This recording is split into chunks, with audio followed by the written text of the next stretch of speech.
So the rumors are finally over and the official details are finally here. The Assassin's Creed 4 Black Flag remake, officially called Resynced, is launching on July 9th.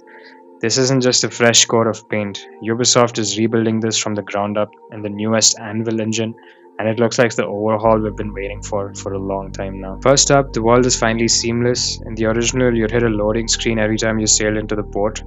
Now you just drop the anchor and hop off. True open world.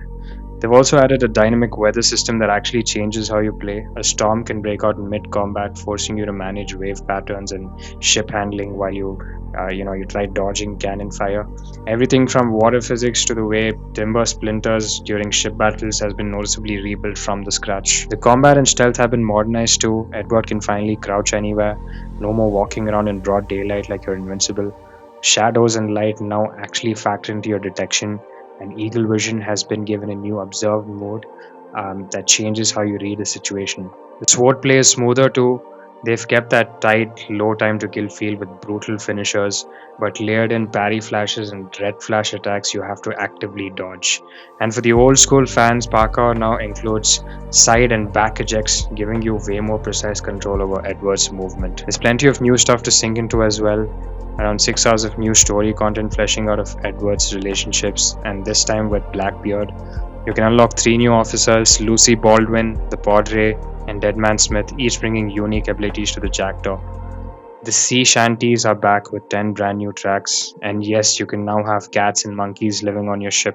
That alone might be worth the price of admission. Now, we also have to address the elephant in the room, which is Ubisoft. We have to talk about Ubisoft because you cannot look at this release without understanding the weight the company is carrying into it. The last few years have been rough. It's been pretty rough, and that's putting it generously. Ubisoft posted a staggering $159 million net loss in fiscal year 2024-2025, with net bookings dropping over 20% from the previous year.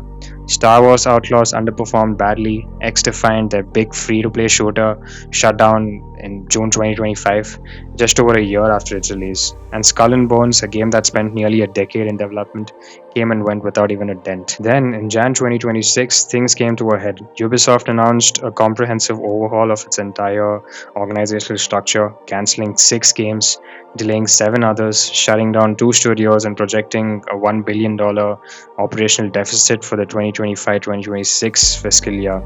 The day after the announcement, Ubisoft's stock dropped more than 30%, hitting its lowest level in over a decade, with the company's market value falling to $606 million, down from over $1.5 billion just a year prior. And to try to stabilize this, Ubisoft created a new Tencent-backed subsidiary to manage some of its biggest properties and inject cash into the business.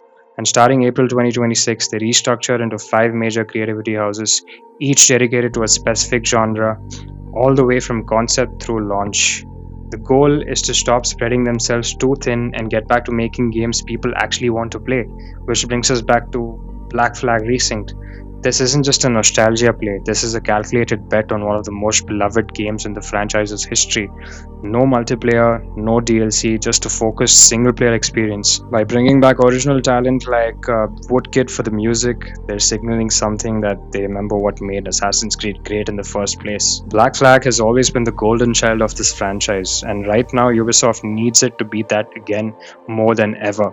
If they nail this remake, it's proof that the reset is working, that the new Ubisoft can still make a prestige game worth caring about. If they miss after everything that's happened, it's hard to see a clear path back for them. But from what we've seen so far, July 9th cannot come soon enough. Let me know in the comments, is Resynced the comeback Ubisoft needs, or is it already too late? And I will see you on the next one. Peace!